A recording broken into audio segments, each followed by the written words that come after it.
దేశం మొత్తం మీదున్న best gold sellers, best designs ఇప్పుడు హైదరాబాద్ లో pan India jewel show. Don't miss it.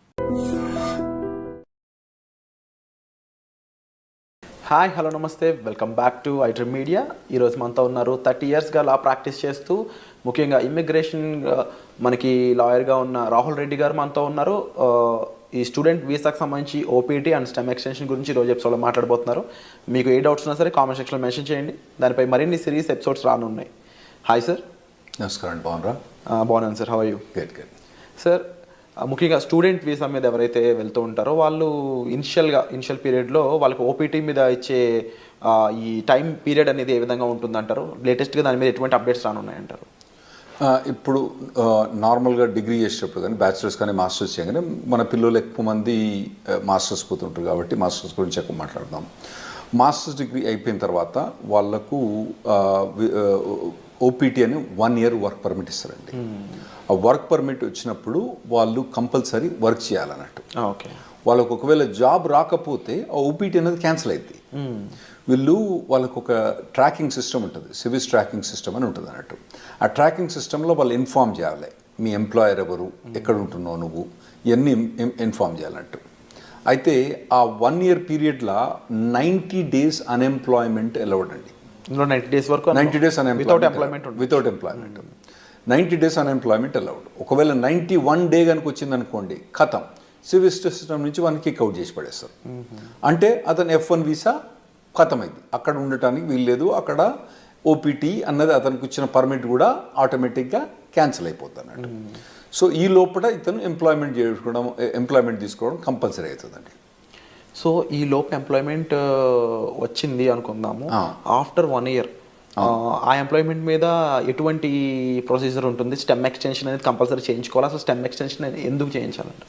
అయితే ఇప్పుడు నార్మల్గా డిగ్రీస్ అక్కడ 2గా డివైడ్ చేస్తారండి. ఒకటేమో స్టెమ్ డిగ్రీ అంటే నార్మల్గా సైన్స్ కానివ్వండి, తర్వాత ఫిజిక్స్ కానీ, మ్యాథ్స్ కానివ్వండి, తర్వాత కంప్యూటర్ సైన్స్, ఇంజనీరింగ్ డిగ్రీస్, ఇవన్నీ స్టెమ్ డిగ్రీస్ అంటారండి. ఓకే. గవర్నమెంట్ అక్కడ పిల్లల్ని స్టెమ్ డిగ్రీస్ చేయడానికి ప్రమోట్ చేయడానికి ఈ స్టెమ్ ఎక్స్టెన్షన్ ఒకటి పెట్టింది అన్నట్టు.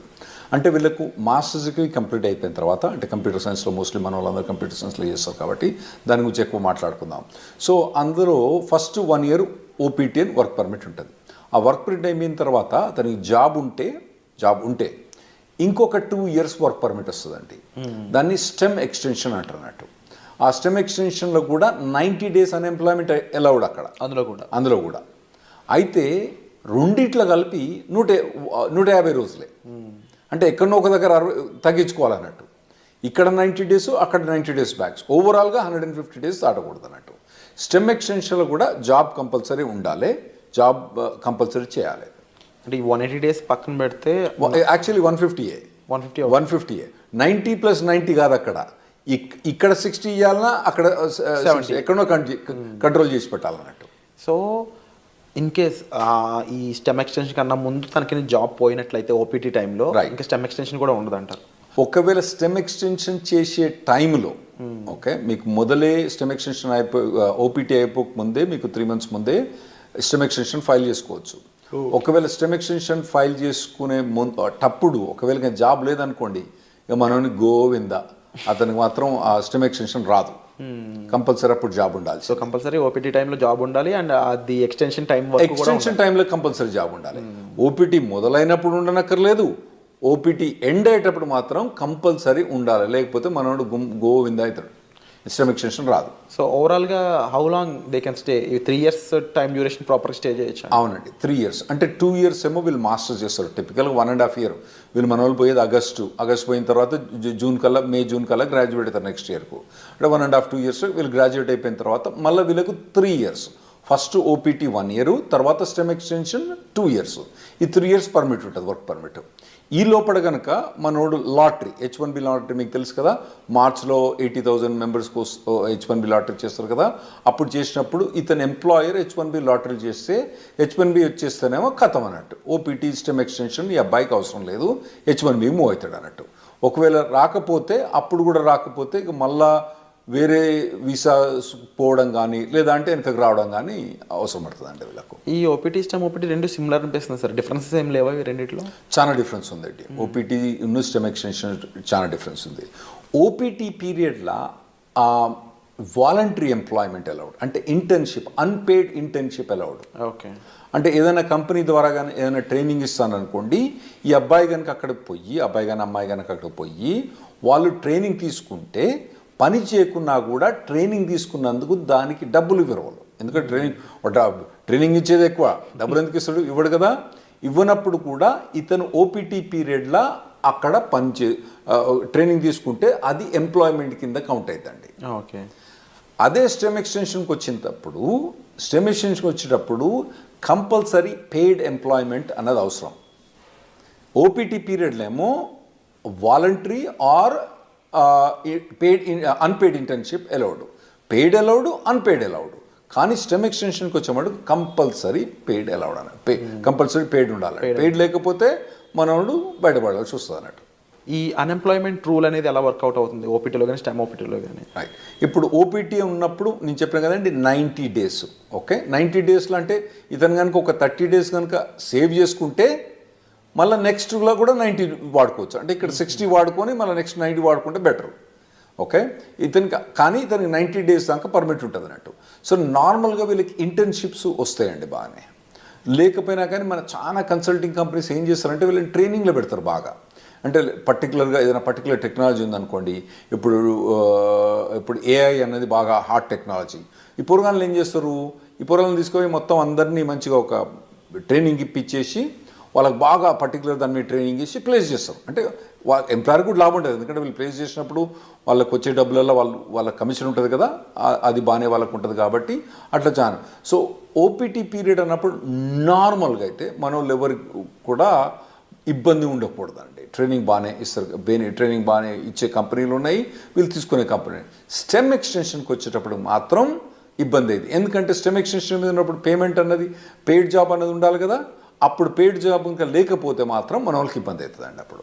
సో ఓపీటీలో టైంలో అన్ఎంప్లాయ్మెంట్ అనేది ఉండకూడదు, అట్లీస్ట్ ఇంటర్న్గానే పనిచేసి ఉండాలి. రైట్. లేకపోతే కంపల్సరీ వెనక్కి రావాల్సిందే తప్ప. రైట్, కంపల్సరీ వెనక్కి రావాల్సిందే. సో ఈ టైంలో అంటే స్టెమ్లో కానీ ఓపీటీ టైంలో కానీ జాబ్ లేకుండా ఉన్న పర్సన్ లీగల్గా స్టే చేయడానికి ఏమైనా ఆప్షన్స్ ఉన్నాయి? అంటే నేను చెప్పినా కదండి, మొత్తం టోటల్గా 150 డేస్ అలౌడ్. ఫస్ట్ దాంట్లో 90 చేస్తే నెక్స్ట్ 60, ఫస్ట్ దాంట్లో 60 చేస్తే నెక్స్ట్ 90. ఏ దాంట్లో కూడా 90 కన్నా ఎక్కువ చేయరాదు అన్నట్టు. అంత మటుకు అన్ఎంప్లాయ్మెంట్ అలౌడ్. ఫస్ట్ ఓపీటీ పీరియడ్లో మీకు stem voluntary unpaid internship allowed, stem extension allowed కాదు. సో మీరు అన్నది కరెక్ట్. ఒకవేళ కనుక ఆ 150 డేస్ కూడా క్రాస్ అయితే అతను లీగల్ స్టేటస్ పోద్ది. ఇవన్నీ ఇన్ఫర్మేషన్ ట్రాకింగ్ ఎక్కడ ఉంటుంది అంటే సివిల్ సిస్టంలో ట్రాకింగ్ ఉంటుంది అన్నట్టు, వాళ్ళు ట్రాక్ చేస్తూ ఉంటారు అన్నట్టు. ఇవన్నీ వీళ్ళు చెప్పాలి, పిల్లలు పోయి వాలంటీర్గా నాకు జాబ్ పోయింది పోలేదని. అందులో కూడా ఇన్వెస్టిగేషన్స్ అవుతా ఉంటాయి అప్పుడప్పుడు. ఒకవేళ మనోడు జాబ్ చేస్తాడనుకోండి, జాబ్ పోయిందనుకోండి, వీడు చెప్పలేదనుకోండి, దెన్ అతనికి ప్రాబ్లం రావచ్చు. ఇంకోటి ఏంటంటే కంపెనీ కూడా ఇన్ఫార్మ్ చేస్తుంది కాలేజ్కి, అరే నాయన మా దగ్గర పనిచేస్తాడు కానీ ఇప్పుడు వీడు మా దగ్గర లేడు అని చెప్పి వాళ్ళు కంపెనీకి ఇన్ఫార్మ్ చేస్తారు, మన యూనివర్సిటీకి ఇన్ఫార్మ్ చేస్తే వీళ్ళని టర్మినేట్ అయిపోతారు అన్నట్టు. సో ఆ పీరియడ్లో ఎంప్లాయ్మెంట్ అనేది చాలా అవసరం అండి. అయితే ఈ స్టెమ్ ఎక్స్టెన్షన్లో 40 అవర్స్ జాబ్ అవసరం లేదు, 25-30 అవర్స్ జాబ్ కూడా చేసుకోవచ్చు. ఒకవేళ కనుక అతనికి తక్కువ జాబ్ ఏదైనా దొరికిందనుకోండి, తక్కువ టైంలో దొరికిందనుకోండి, స్టెమ్ ఎక్స్టెన్షన్లో ఆ 25 అవర్స్ 30 అవర్స్ కూడా చేసుకోవచ్చు అన్నట్టు. ఇది స్టెమ్ ఎక్స్టెన్షన్ ఫస్ట్ 1 year కాదు, తర్వాత నెక్స్ట్ 2 yearsలో. ఓపీటీలో ఇన్ కేస్ ఈ ఫ్రీ జాబే ఉంది ఇంకా, అవును, నెక్స్ట్ స్టెమ్ ఎక్స్టెన్షన్ ముందు కూడా ఫ్రీ జాబే ఉంది అంటే ఓపీటీ నుంచి స్టెమ్ ఎక్స్టెన్షన్ పోయేటప్పుడు ఆ స్టెమ్ ఎక్స్టెన్షన్ జాబ్ అనేది కంపల్సరీ పెయిడ్ జాబ్ ఉండాలి, లేకపోతే యుఎస్సిఎస్ పర్మిషన్ ఇవ్వదు, స్టెమ్ ఎక్స్టెన్షన్ ఇవ్వదు. సో లీగల్గా వీళ్ళు ఎలాంటి అప్లై చేయొచ్చు? ఫర్ ఎగ్జాంపుల్ అప్పటికి జాబ్ ఫైండ్ అవుట్ చేయకపోతే లీగల్గా ఇంకేం చేయలేరు అంటారా? అవునండి. స్టెమ్ ఎక్స్టెన్షన్ అప్పుడు కనుక ఒకవేళ కనుక ఫస్ట్ 1 yearలోనేమో వీళ్ళకి ఇంటర్న్షిప్ జాబ్స్ ట్రైనింగ్స్ బాగానే ఉంటుంది. ఆ తర్వాత కనుక వీళ్ళకు ఒకవేళ కనుక పెయిడ్ జాబ్స్ కనుక దొరకకపోతే ఖతం. సో వీసా చేంజ్ అవ్వడం లాంటి ప్రొసీజర్ ఏమైనా ఫాలో అవ్వచ్చు? అవునండి. అప్పుడు వాళ్ళు B2కు చేంజ్ ఆఫ్ స్టేటస్ ఫాలో కావచ్చు, లేదంటే మళ్ళీ కాలేజ్ పోయి ఇంకో మాస్టర్స్ డిగ్రీ చేయొచ్చు, మళ్ళీ లేదంటే డాక్టరేట్ డిగ్రీ చేయొచ్చు, లేదంటే వాళ్ళకు ఒకవేళ H4 ఆప్షన్ ఉంటే H4 చేయొచ్చు, లేదా ఇండియాకి రావాలన్నా ఇండియాకి రావచ్చు, లేదా కెనడాకి పోవన్నా కెనడాకి పోవచ్చు. సో అప్పుడప్పుడు మన వాళ్ళు జనాలు వచ్చి చెప్తా అంటారు, నేను 2 మాస్టర్స్ డిగ్రీ చేసిన 3 మాస్టర్స్ డిగ్రీ చేసిన అంటారు. వీళ్ళు ఏంది అక్కడ 2 మాస్టర్స్ డిగ్రీ చేసింది ఎందుకు, ఆడ పోయి వాళ్ళు ఏదో మాస్టర్స్ డిగ్రీ ఇంకో మాస్టర్ డిగ్రీ ఉంటే వాల్యుయేషన్ అని కాదు. 90% ఆఫ్ ద మెంబర్స్ ఏమవుతారంటే వాళ్ళు అక్కడ ఉండటానికి వేరే మాస్టర్స్ డిగ్రీ చేస్తారు. అది ఇంకోటి మీరు అడగొచ్చు ఏంటంటే, మరి ఇంకో మాస్టర్స్ డిగ్రీ చేస్తే మళ్ళీ 3 ఏళ్ళు పర్మిట్ వస్తుందా? గ్రేస్ పీరియడ్స్ ఎలా ఉంటాయి అసలు? ఒక లెవెల్ ఆఫ్ డిగ్రీకి ఒక ఓపీటీ, ఒక స్టెమ్ ఎక్స్టెన్షన్, ఇంకో లెవెల్ ఆఫ్ డిగ్రీకి ఒక ఓపీటీ, ఒక స్టెమ్ ఎక్స్టెన్షన్. అంటే బ్యాచిలర్స్ డిగ్రీకి ఓపీటీ స్టెమ్ ఎక్స్టెన్షన్ ఉంటుంది, మాస్టర్స్ డిగ్రీకి ఓపీటీ స్టెమ్ ఎక్స్టెన్షన్ ఉంటుంది, మళ్ళీ డాక్టరేట్ డిగ్రీ ఉంటుంది. మనోళ్ళు చాలా మంది పోయేది మాస్టర్స్ డిగ్రీకి కాబట్టి వాళ్ళు మాస్టర్స్ డిగ్రీ చేసినప్పుడు ఒక ఓపీటీ, ఒకటి స్టెమ్ ఎక్స్టెన్షన్, అంటే 3 ఏళ్ళు వర్క్ పర్మిట్ ఉంటుంది. ఈ లోపల కనుక వాళ్ళకు జాబ్ పోతే వాళ్ళు మళ్ళీ వేరే మాస్టర్స్ జాయిన్ అయ్యి మళ్ళీ మాస్టర్స్ తీసుకుంటే మళ్ళీ ఓపీటీ అన్నది రాదు. ఓవరాల్గా మాస్టర్స్ అనే దానికి ఒకే ఓపీటీ ఒకటే మళ్ళీ మాస్టర్ చేసి ప్రతిసారి మాస్టర్ చేసినప్పుడు ఓపీటీ మళ్ళీ అది వస్తుందా? రాదు. అండ్ ఇన్ కేస్ జాబ్ వచ్చాక జాబ్ ఛాలెంజెస్ అనేవి ఏ విధంగా ఉంటాయి వీళ్ళకి? ఉంటాయండి, జాబ్ ఛాలెంజెస్ బాగా టఫ్గా ఉంటాయి. ఎందుకంటే వీళ్ళు నార్మల్గా కన్సల్టింగ్ కంపెనీ ద్వారా పోతారు కాబట్టి వీళ్ళకి జాబ్ డ్యూటీస్ హెవీగా ఉంటాయి, జాబ్ ఛాలెంజెస్ ఉంటాయి. నేను నార్మల్గా స్టూడెంట్స్కి ఏం చెప్తా అంటే, ఇక్కడ మీరు ఇంజనీరింగ్ చేసేటప్పుడు, ఇండియాలో ఇంజనీరింగ్ చేసేటప్పుడు మీరు ఇంటర్న్షిప్స్ చేయండి. వేరే కంపెనీస్లలో, సాఫ్ట్వేర్ కంపెనీస్లో ఇంటర్న్షిప్ చేయండి. ఇక్కడ నాకు తెలిసి ఇక్కడ చాలా software companies they are ready to take ఈ ఇంటర్న్స్ తీసుకుంటాను రెడీ ఉంటారండి. ఇంటర్న్షిప్ చేయండి, తర్వాత పర్టికులర్గా ఏ సాఫ్ట్వేర్ మీద కానీ ట్రైనింగ్ చేయండి, మోడల్ ప్రాజెక్ట్స్ చేయండి. ఇటువంటివన్నీ మీరు ఫస్ట్ ఇయర్ నుంచి చేసుకుంటే రావాలన్నట్టు. అంటే ఎలాంటి ఇండస్ట్రీస్ మోస్ట్లీ ఓపీటీని స్టెమ్ని ఎక్కువ రిక్రూట్ చేసుకుంటాయంట? ఇప్పుడు అంటే మన వాళ్ళందరూ ఐటీలో పోతుండ్రు కాబట్టి ఐటీ ఇండస్ట్రీ గురించి మనకి ఎక్కువ ఉంటాయి. అంటే వేరే ఇండస్ట్రీ అంత మెచ్యూర్ కాలే. ఇప్పుడు వేరే మెకానికల్ ఇంజనీర్ కానీ సివిల్ ఇంజనీర్ కానీ వీళ్ళకి పోతే వీళ్ళకు ఓపీటీ మీద జాబ్ కానీ మెకానికల్ ఇంజనీర్ వాటి మీద ఓపీటీ స్టెమిషన్ చాలా కష్టమైంది అబ్బాయిలకు వాళ్ళకు. అదే ఐటీలో పోయిన వాళ్ళకి ఏంటంటే వీళ్ళకి ఒక పాత్వే ఉన్నది ఆల్రెడీ, చాలా మట్టుకు జాబ్ ఆపర్చునిటీస్ బాగానే ఉన్నాయి. కాకపోతే మన పిల్లలు ఏం చేయాలంటే మొదటి నుంచే వీళ్ళు ట్రైన్ కావాలి. ఏదైనా పర్టికులర్ టెక్నాలజీ ఎంచుకొని వీళ్ళు ఫస్ట్ ఇయర్ బ్యాచిలర్స్ డిగ్రీ కానీ సెకండ్ ఇయర్ బ్యాచిలర్స్ డిగ్రీ కానించి అప్పటి నుంచి ఏదైనా టెక్నాలజీ ఎంచుకొని పోవాలి.